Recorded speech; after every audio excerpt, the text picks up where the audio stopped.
This is the Internet Court of Truth and Lies. Its purpose, if you have something that you see on the media that you think is the truth, or you think it's a lie, then you can get up to 8 jurors to hear your reasoning behind why you think something's the truth or a lie. The reasoning has a skeletal set of questions that are the verdict questions that apply to any truth or lie. They're never the perfect questions for whatever the specific topic is, but they help structure the dialogue so that people will stay on the question of whether or not something's the truth or a lie. The benefit of the Internet Court of Truth and Lies is the plaintiff who is making the case and the jurors, everybody learns something about how other people think about what this proposed truth or lie is. It's often things that surprise people because there are a lot of ways that people think that you just don't realize until you really experience it. The brain is the truth engine. That's what it was evolved to be. And so we are really good at truth. Humans and animals are really good at learning what the truth of reality is, or we would have survived. Part of the nature of survival is being able to deceive other truth engines who might want to eat you. So that's a property that is built into how our brains compute. In this particular trial, I'm the plaintiff, and I'm an A from way back. I'm what's called a computational cognitive neuroscientist. So my version of AI is how do you build humanoids? How do you know enough about how the brain compute that you can build machines? This trial is going to show a little bit more of what I've done in the past. The argument I'm making right now is that there's been a lot of press about AI. And part of the press that you get out there is that nobody understands how modern AI works. They can't even explain why it answers a certain question a certain way. That's deemed it must be bad. My argument is that no, that's not right. The models we use are called perceptron models, where you look at the fact that there's 100 billion neurons between your ears. Each neuron is, so you have literally trillions of, and these connections are weighted. So the memory in the head, your memories, which constitute your ability to recognize what's happening in reality, your memories are distributed throughout all the neural system. And the perceptrons capture that ability of using memory to recognize pieces of reality. Everything from very small pieces like in your retina, where you're just recognizing a light patch or a dark patch, or a break between a light dark and a light, all the way to thought and reasoning and programming computers and mathematics and all the other things that we do. We know these perceptron systems can do all this.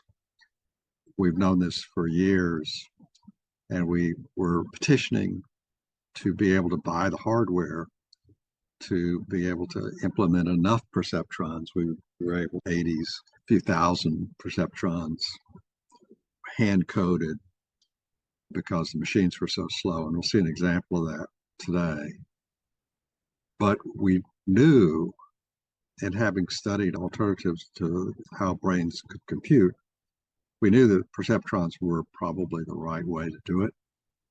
We've since been proven correct, and you see it with LLMs, ChatGPT, Gemini, and all this modern AI, generative AI, drawing pretty pictures like the one behind me. All of those are done with perceptrons. We knew how to do it. We just couldn't convince other people until we could show them. Now that we're able to show them, there are billions and billions of dollars are being spent on the fact that we can create humanoids. Basis for this trial is that we do understand how these systems work, but the systems compute a lot. in vast numbers of small, simple computations. It's out of those simple computations that you get the human if you've got enough of them. And they're organized in the right ways and so forth and so on. So that's basically what we're saying. So the argument that says that modern AI is impossible to understand, that's just not true. We've understood this stuff for years. We've begged people for money for years. We finally got enough money to show people what these systems could do. And now they're seeing it. Finally, people are believing us as opposed to the many years of people not believing us. That's my argument here. In this paper, I made the argument that these perceptron systems are like the computers that predict weather, and for the same reasons. The systems that predict the weather for you do vast amounts of computation. These computations are largely simple because the computations have to be over very large geographies. And what affects something in one area is not necessarily the same thing that's affecting it in another. One example is the amount of concrete, the asphalt will create hot air rising, and that will affect the local weather. I live in Pittsburgh, where we have a lot of water around us. Where three large rivers converge on Pittsburgh, and that moderates the weather. So we get very little snow here because the rivers are moderation. Basically, the snow can't form above us as well as it can in other places. And so the computations for doing that, this kind of get the weather for the United States, or so I can predict the weather in Pittsburgh or St. Louis or San Francisco or whatever, are large numbers of small computations. But we have to have very big computers to do that with. But saying that we don't understand how the weather works is not true. We do understand how the weather works. The physics is largely worked out. What we spend most work on, the modern weather prediction systems, is engineering work where people are trying to find ways that they can bypass some of these detailed computations because they can predict what a computation would be given some other parameters that they can see. But these are engineering things, and we do the same thing with these LLMs and modern AI. But the fundamental computations we understand, and we believe we've demonstrated that we understand them, just like you can demonstrate that you've understood weather that way. What I wanted to do was give you all an example of a similar thing that we did in my lab at Carnegie Mellon, where we had very, very large numbers of computations. This relates to the fact that most of y'all have heard that the computations that are done for perceptrons are largely done using variants on graphics processing chips, GPUs instead of CPUs, graphics processing units. These graphics GPUs have been used for years in the same kind of way that they're being used in AI, which is they're computing on a very large number of events that are separate computations in order to give you the graphics generation. And in fact, part of these unit computations are perceptrons, believe it or not. It's crazy. To prove that I know what I'm talking about, this is a magazine, January 1990, and that cover was produced in my laboratory. That was volume 1, number 1 of that magazine, which lasted for about 10 years or something. That is a perfectly cubic array of bars and balls, but it's a perfectly square and cubic. But what it looks like is it looks like a circle. The reason it looks like a circle is the viewer of that square array is moving at about 0.99 light speed toward that square array. And what happens to the square array is it rotates and turns into a circle, but turns into a ball from a perfectly cubic square array. If you're going directly toward this array, this is the first time that anybody had really imaged what Einstein's relativity said in terms of what that array would look like if you could go near light speed when you're taking the picture of that array. So that computation, the one you're seeing on the cover there, I had probably $300,000 of computing equipment in my lab, a bunch of Apollo computers, which are very fast floating point machines. And each one of them cost about $50,000. I had access to a Cray. So I had access to the fastest computers in the world at the time. Our Apollos actually ran faster than the Cray did on this. So we used Apollo computers to do this computation. And that cover computation was about 7 days by 7 of these machines. 24-hour days computing just to produce that one picture, to give you an idea. But for the same reason, modern AI, to say that we didn't know what we were doing when we were computing that picture was a lie. We knew exactly what we were doing, exactly how it worked. But if we had taken some number that it was computing, these perceptrons were computing, and looked at that number and said, what does this number say? We couldn't tell you, because we could figure it out with some work. We could tell you where it came from and how it got there and why it's the way it is, why it has that number. But to say that we could look at all these numbers that were being generated, no, we couldn't. We could look at the image result that we got, and we could confirm that the computations were correct from a physics point of view. But we could not tell you why one of the numbers was 7, 8. We couldn't. And so it's ridiculous. When you're doing this amount of computation on this many little things, it's ridiculous.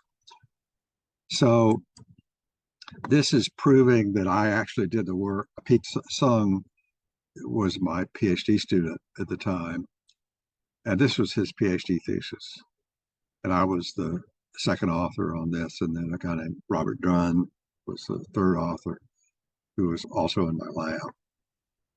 This is the first time that graphics had been used to show you what the world would look like if you moved near light speed. This is another picture that we had done. And again, what we did was we did numbers of sort of individual pictures. Remember, these were very costly in terms of computing time, some number of individual pictures. And then we also computed videos. And I have a video here, which I can bring up, but it will look very primitive and so forth and so on, because the videos were very expensive to compute. I did have one GIF file that we created showing different frames of viewing this square array. And what I'm going to try to do, I don't think I can stop it, but that beginning is the actual square array. There it is, square array turning into a sphere, essentially. Now, what's actually simultaneously happening to this is we're moving closer and closer to the array. And so these last frames, you're actually inside the array and you're seeing the past in front of you, which is weird. But this is one of the things, and you can see that what we had to do was we couldn't produce every frame. We had to produce different points in the process simply because the computation was so expensive. And this was in 1990. We had as good a computation as anybody has. So this is a classic example. Was if somebody said, can you tell us how you got those numbers, how that one piece turned orange, and was placed at that particular place, would say, no, we can't. I had no idea. All we know is that we computed every possible light ray we could compute from an eye point who's moving at a certain percentage of the light, the speed of light, toward that array. That's what we could compute, and we knew how to compute it, and we could tell you that this is exactly what it would look like. Now, of course, if you went 0.99 light speed, you wouldn't survive. 0.99 light speed, your mass would be so large that you'd basically be the mass of the Earth. You'd long been dead. When the typical speeds that the universe works at is a very small fraction of light speed. Most people don't realize that. So it's getting things in the universe where things are actually moving near really close to light speed. The only thing that can move close to light speed are photons and other of these particles that have no mass. But photons do move at light speed. But anything with mass, like an electron or a proton or Earth and a star, they don't move fast relative to each other. Most people think they do. They don't. And because if they did, the mass would be so great that they would eat the universe. So the mass of any massy object at light speed basically has infinite mass, if it ever could be pushed to light speed, which it can't. So if you have a particle that has mass, you can't get it to light speed. Even in our top accelerators, we cannot get it to exactly light speed. It's just some fraction of it. But this gives you an idea of the same kind of computation, why it's expensive, and why we don't know exactly how it works. We can explain exactly how it works, just like we can explain exactly how LLMs work and generative AI works and so forth and so on. But if somebody asks us, why is that number this number? The answer is we don't know, and we don't care, because we got the physics right. We got the model did the right thing. Simulation was correct. That's my argument, and what I'll do is go over the verdicts. So is it the truth? I think that we have long since believed that we understood how neurons compute, what they do for a living. For a long time, we've believed that it was these perceptrons that would allow us to do that, to understand this. And it was not computers. We long ago threw what y'all see, most people see as computers, out the window as a bad model of how the brain computes. We knew that perceptrons could compute everything that these computers could compute. So we knew we had something that was more general than computers and was simpler computers. Is it the whole truth? I said basically, is it the truth? It's a lie that it's impossible to understand. Anybody can understand this as well as anybody does understand it. There's a lot more to learn about how the brain computes, but the general how it computes, we think is fairly well understood, just like there's a lot more we could learn about how to predict the weather. One of the things I mentioned in here was the butterfly effect out of physics, which says a little tiny change over here can have a massive effect over there. That in computer graphics, that in any of these perceptron systems, that when you're playing with ChatGPT or one of these generators to generate a picture, you can change a word and it can make a massive change in what the thing does. Is the whole truth? My argument is trying to guess what a particular number means in a massive computational model made complex by the number of computation units in the billions is not feasible. That does not mean that the system can't be understood. Is it nothing but the truth? I said, no, this is a classic instance of a lie because it's misleading. In other words, people who were complaining about modern AI and saying that even the experts didn't understand it, that's insane. You can ask us other questions and we will explain it. What's the deceit? A lot of people were surprised we were right because most people believed that we were crazy. And then we started showing them that we were right. And so there were a lot of people who didn't want anybody to believe that we knew what we were doing. Continues to this day. What's the deceit? The deceit is that the lie is misleading. because this is a misleading lie. It doesn't give you the right analogy. The weather machine is a good analogy. The graphics machines that you see are good analogies to the way we understand how the brain computes. Is this deceit or truth intended? I think that a lot of people know better than to spread this lie about modern AI. It pays them money. And so there's a lot of smart people who do understand the truth, who will play this out in order to make money as pretend AI people, so forth and so on. What's the motivation behind the truth or lie? The motivation is to convince you that this lie, that it's impossible to understand AI, is true.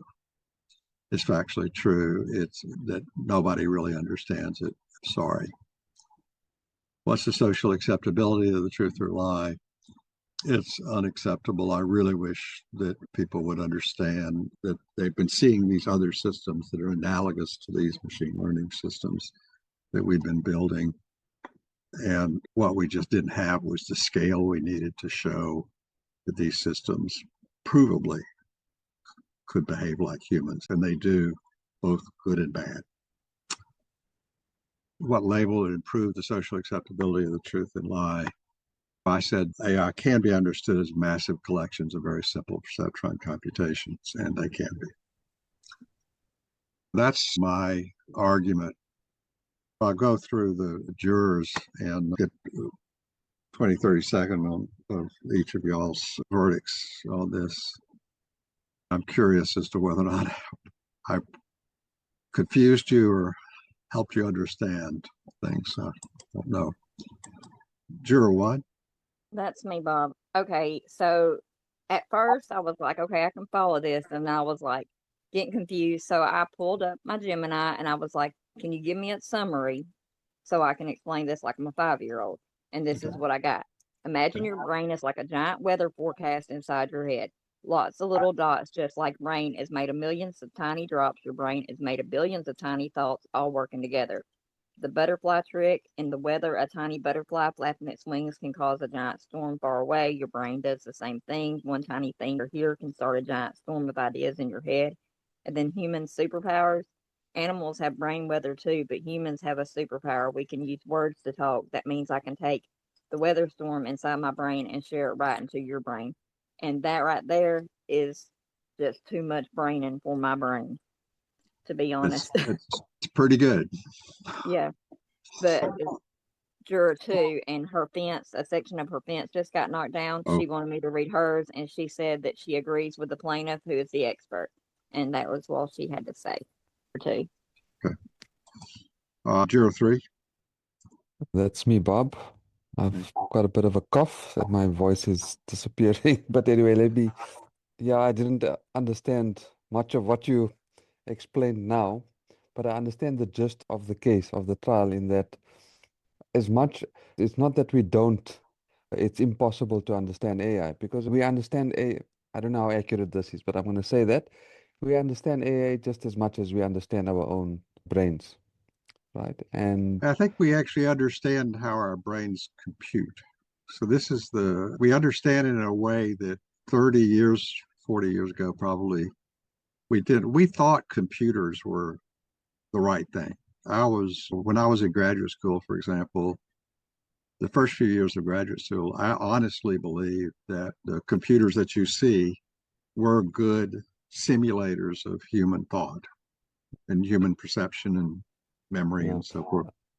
And we tried to make them work, and we couldn't make them work. They were wrong. So the Turing machine was just wrong.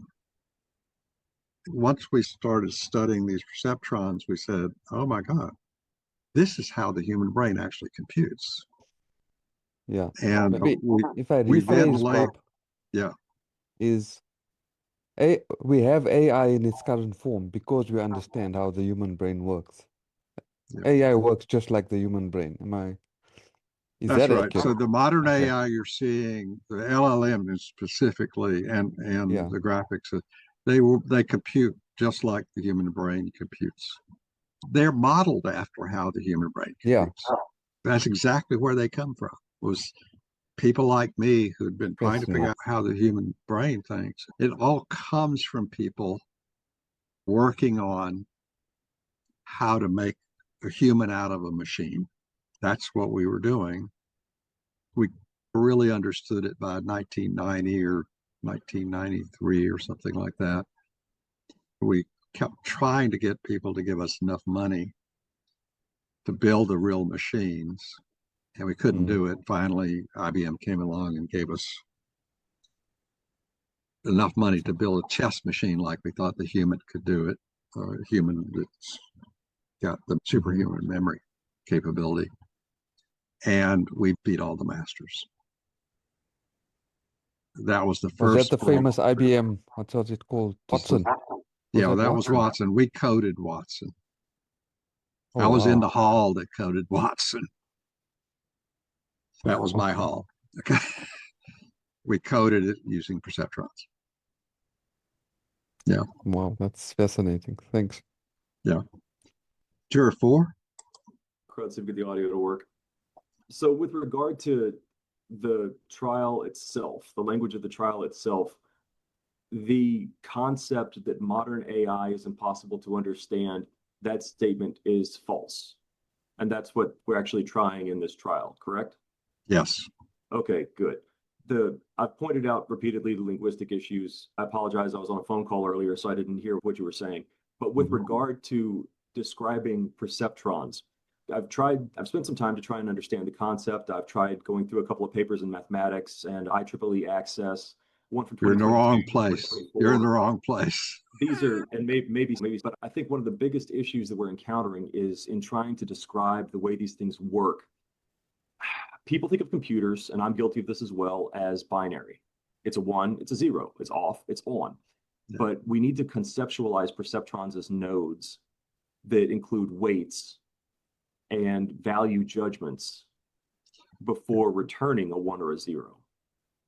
Yeah, so one of the areas, if you want to know where to look in the literature, is look at Jeff Hinton's work, because he actually was the creator of something called the NIPS conferences. Yeah. Which is neural information processing something conferences. Yeah. Which are run every year around Christmas typically up in Canada. Jeff's work is some of the best published work on this. Jeff published some of the discoveries we made. So, for example, we knew that we could do math, and we could do any form of logic. We could do computer programming. We knew that we could do that with perceptrons. And I don't think that ever got published. That was us convincing ourselves that these perceptron systems could do things that you thought only computers could do. That's one of the issues then, is without publishing, those nobody gave us those any money. Further. Yeah, we were treated like trash. Yeah, I can just to tell you. Yeah, so I went through a couple of journals just to try and pull some of the high level stuff and boil it down into like high school level language. And I agree with you that it is possible to understand, but we need to reframe how people understand the basics, and that's really my goal here. Yeah, and this is an interesting thing that I'm trying to think of how to, other than the kind of what I'm doing, like these examples that I'm showing now. We're doing these experiments to see how you get these emergent activities, but we were studying these simple computation models and saying, what can you get out of them? Oh, I know. The right answer, you can get into the linguistics. It's called structural linguistics. Yeah. The problem with it is the most of the top people in structural linguistics were not programmers. Yeah. So they would build these analyses that were beautiful analyses, and they were correct. But the computational people like me were absorbing what they were doing. But then we would try to have conversations with them and would say, you can't do this with a regular computer. They'd say, why not? Yeah. And then that'd be the end of that conversation because they couldn't go there. Okay. I think what we're going to have to deal with here, and in fairly short order, is quantum computing and how that's going to really impact the way that we describe the fundamental units of how computation is done. So when we're dealing with particles that have multiple states of existence simultaneously, that's a lot closer to node computation than binary computation. So so my version of that is that what we'd like to have is we'd like to have a 64-bit or 128-bit floating point number instead of a bit. Yeah. And so that's the way I think about it. The quantum stuff, which I understand very well, it's another wild goose chase it's like optical computing. Yeah. It's another wild goose chase because it's cool. Yeah. And it does do things and it seems to compute but it's just people are making names for themselves, but they're not actually accomplishing very much. But I would look at the structural linguists, and there are other people. Could you spell his last name real quick? Who? You said Jeff somebody? Hinton. Hinton. It's Geoff, Jeff Hinton, Hinton. Okay. Perfect. Thank you. Search on him and you'll catch a gold mine for yourself. Thank you. Yeah. Juror 5. That's me. How's my sound? Yeah, it's okay. Okay, so I've got problems with this case. At the linguistic level, the way the accusation is formed, but then also, I don't know how to describe it, philosophically, psychologically, kind of at those levels. So let me begin. So I think the terms impossible and understand in this accusation are just too general, too broad, and that it's really difficult to come to a good conclusion without a more specific context. And so I was really long on this. Let me skip past this because this is a minor part of my case. Okay, so I think when people say understand, they also imply intrinsically control. That we understand and are able to therefore exert some level of control. In that way, I think a lot of people might express, oh, this AI, it's impossible to understand. What they're actually doing is expressing their fear that it's impossible to control. Now, why do they think it's impossible to control? And now I'm going to jump to the psychology here, is when we look at our minds in total, the mind-body connection, the subject-object relationship between a person and their environment and all those type of things, it becomes apparent quite quickly that there is no ghost in the machine. That many of the things that we find very valuable, our ego and certain self-concepts or whatever, are really in flux, and there are emergent qualities that emerge in our interaction physically with an environment which we perceive as being objective. If you look at psychology, you have an illness called psychosis. And it's where people become overwhelmed by the complexity of reality and infinity when they deeply start thinking about time and these type of things. And so how do we adapt to that risk of psychosis? Our interaction with our environment evolutionarily demands that we focus on immediate reality and adapt and make decisions that help survival. This creates a sense of time, so we don't get overwhelmed like people get overwhelmed that are psychotic. I think the issue here is whether people trust that AI is going to be psychotic and unable to control because it doesn't have a subject-object relationship with the environment that we are used to using to temper our humanity, avoid the general psychosis across humanity. And at the end of your Medium article, you talk about, okay, if we're going to make good use, because if AI is human, is both good and bad, and if we're going to temper the bad and employ the good, we need to employ certain controls, certain best practices. I think people are expressing when they say modern AI is impossible to understand, it's impossible to predict or control its effect.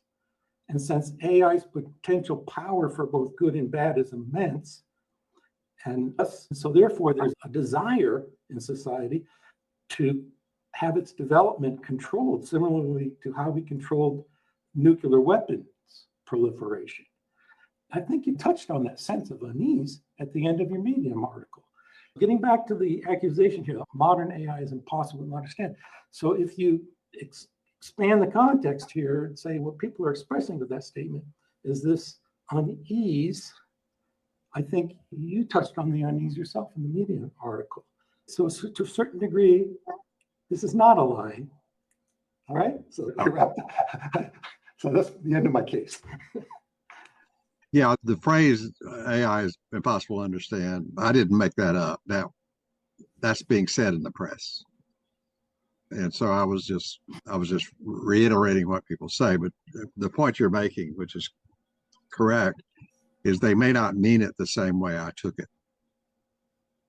There is this other thing, which is the thing that I'm currently my soapbox, which is the thing that says, if you want to control AI, make humans always responsible for the use of it. And there was the AI has to remain a tool, even though it's a humanoid, it's a tool.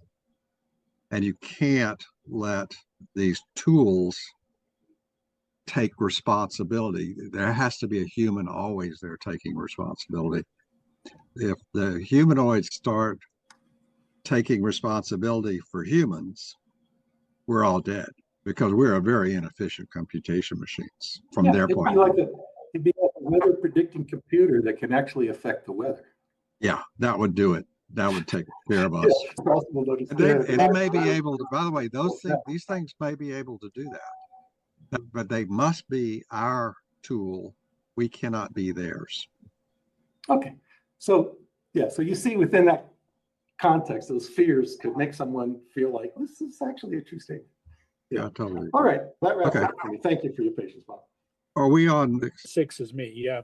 Yeah, I'm with Michael in the sense that the trial is confusing because, yes, we understand how to build these things. In a sense, we understand what they are. But of course, they're built in such a way so we have no access to the causal line of each response that they produce. We can't quiz it. And humans, it's interesting, is that we can quiz them.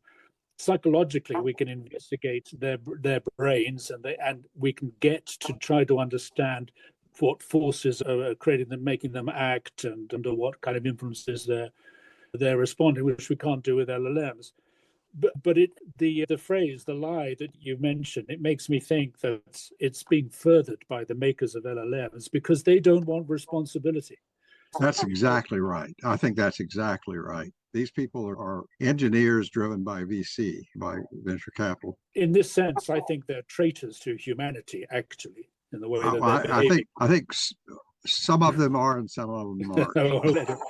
but I'd like to get a little bit more. Introducing the weather computation is again a little bit of a kind of misdirection because, of course, weather computation is chaotic. It can't be predicted. It's not. So I swear to God, I believe that the brain is the same way. We'll come to that. So anyway, but with LLMs, of course, they're not dealing with dynamic material. The material there has already been created by humans. It's set, it's fixed, it's in syntactical, grammatical formats already. It's not dynamic in the way that the weather are dynamic. So they're producing their results in a way, whereas predicting the weather is intrinsically not understandable. So relating the two systems it's not really convenient, I guess, for the argument. I think LLMs are misunderstood because I don't believe that they have an analogy to the way the brain is working. Brain does not work in perceptrons. It has syntaxes and neuronal cells. It has all these other cells, the glial cells, the astrocytes, and all those things, all of which affect the response in the synapses and in the axons and so forth. So there's a lot more going on in the brain than the perceptrons of the LLMs. We can handle information for which we have no place to put it, and yet still we handle it completely well in the brain, which is not something the LLMs can do. And yes, I think that's what they do. That's what they do for a living. What you just said that they don't do is exactly what they do.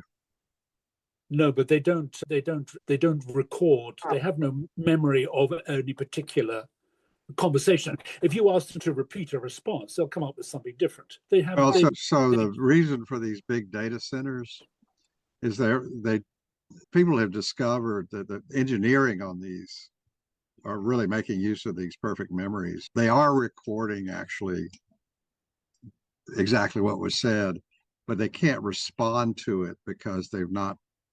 Learning is extremely expensive. So as long as you're using them to say what they've already learned, they can run very fast and keep up with your speech and so forth and so on. Yeah. But if you ask them, what did you say 5 minutes ago? They don't have it because it's recorded and they can get to it, but they can't respond to it. They can't pull it out of their, that's training data to them. But that stuff, it doesn't play a role in them in actually producing a response. It's passive data. Whereas for humans, what that we don't decide but still have plays a role in our intentionality later. Yeah, so here's the limit. The limitation is what they call transformers. And so they have about 12 to 20 things that they can that are contextualizing what they're understanding. Whereas we have millions in our brains that are contextualizing things. They can't keep track of that many because of the computational costs. And so but the whole transformers thing, it's called transformers. That's the intersentential, the between the sentence carrying of information. And that was a revolution that they had. But that's just perceptrons. It's just they couldn't implement the full thing the way we know it works. Okay, but I'm thinking seeing that more as structural process for the LLMs. It's really, kept. It's not structural. There's a sort of motive force inside the brain which keeps this stuff going round and round, which isn't the case anyway for LLMs. But it's this whole idea of responsibility is very interesting, all of it. Yeah, and I like the pixel image. That was very interesting. I like that. Yeah, that was we actually, interestingly, I forgot the name of the NHK Broadcasting in Japan. We did an entire hour and a half of full-scale video of going through cities in the world at light speed. And they were the only ones who picked up on it. We worked with them for a year where our code was all open source, right? And so we worked with them in Japan to produce this thing that never appeared in the West. It was an hour and a half. It was an hour and a half show. Yeah, that would have been good. I wonder where it is. Yeah, we never got anything, but we got, I think, 10 minutes of the show. We had people calling us from Japan saying that was a beautiful show. And we said, we can't get them to give us the copy. This is 1990s, right? Yes, I don't know what to do about that. Seven? Hi, I'm Seven. Hi. Hi, Robert. I wanted to say, given that AI was invented by humans, it seems clear that humans can understand it, right? We didn't invent it. We were scientists. We observed it. And we observed it in natural language. You observed it in natural language and translated that over to computer, right? No, we observed it. You can observe perceptron action. The guy who got the idea was in the 40s, and he was a neuroscientist, and he said this might be a good model. A lot of people came up with things that they thought were good models, and this one, the more we studied this one, the more we became convinced that this was the right model. It was because we were discovering it. We were not inventing anything. We were scientists. Okay, you were discovering it and translating it over to, to machines. We were looking for to machines. Exactly, that's what I meant. So you were developing it, shall we say? Yeah, we were trying to figure out if we could build a humanoid, then we thought that would explain the best you could do by way of explaining how brains.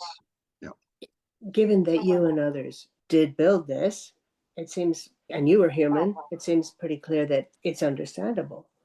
And also, I don't think it's very difficult to cope with the idea that you can understand the global functioning of something without being able to identify every teeny weeny element within it. I think that idea doesn't give me any problems. What I wanted to ask was, you did say something about this before, but I didn't catch it.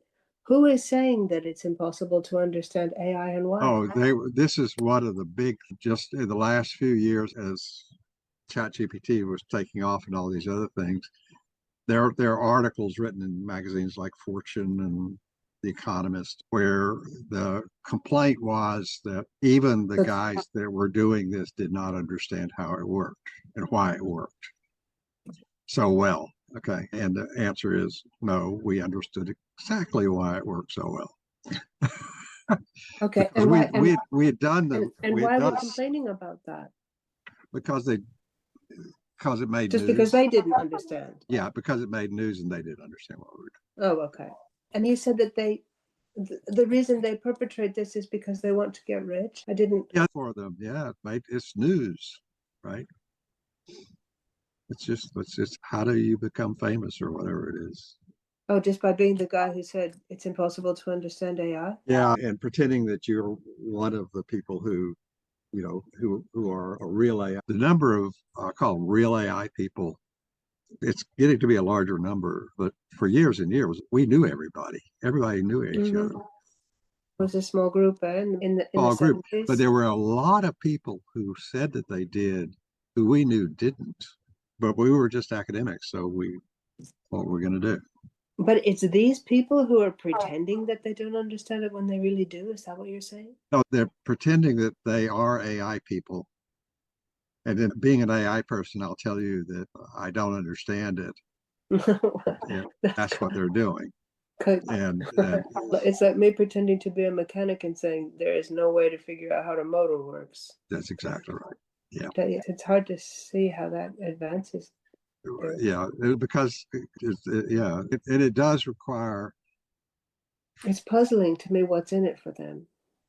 They're just in these other economies and so forth. Everybody's different, but a lot of people are trying to make names for themselves, and they can fool a lot. It's the usual stuff in society. Thank you. AI took off in the early 80s or so when from federal funding, from a funding point of view. It was not like it did today, but it took off a little bit. And my wife was a PhD candidate at Rutgers in computer science, and she was getting notices of meetings. And so there was a meeting being held at the National Institute of Standards on AI. And so she showed me it was like going to happen on the next Tuesday or something. So I had some time. So I drove down there, and one of the other people who was a real AI guy had been invited to give the keynote address there. And I walked in early because I always go walk in early to these places. And I sat down. There he was sitting in a chair. He's from Stanford. And I walked down to him and he said, "How about it?" I forgot his name right now. And the crowd was filling up. So we had about 1,500 people show up ultimately there. He said, "This conference has the name AI on it." I said, "Yeah, I know. I'm wondering what's going on here because I looked at the speakers and I don't recognize any of them except you." Oh. And I looked at him. I said, "Do you know anybody else here?" And we both looked around and we knew nobody. And everybody there said that they were in AI. I see. Because they were after that money. I see. Imposters after grants, no? Imposters after grants. We're just peacefully trying to say, guys, we've been working on this. The AI people were doing stuff that the mainstream people were not looking at.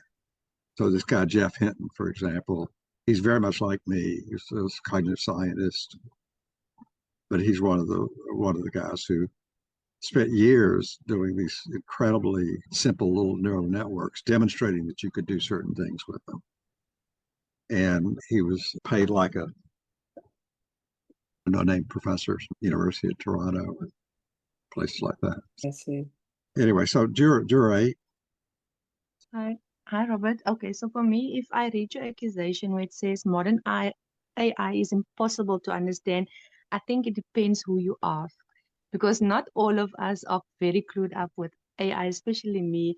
I can do the basics, but when you go into you and Brian, my brain gets lost. I'm like Natasha, I focus on the first few sentences and understand, and then somewhere along the line, I lose you guys. So with the AI, is the same. I can do the basics, and as soon as it goes deeper and deeper, that is when I completely don't understand it. So with this accusation, I do agree, but also it's who you ask. Yeah, yeah. And I think that's exactly right. I think that what you may not realize is that people like me that are scientists, we've always been lost. It's inherent in being a scientist that you're completely lost. There's a whole bunch of things that I don't understand about how the brain computes. I know the basic mechanisms, but when you get down into some of the details of what you'd like to understand that you don't understand yet, but science is always digging more. This is Descartes. He argued in any science, it's infinitely deep. It's basically you can go forever. It will never stop raising questions that you can't answer yet.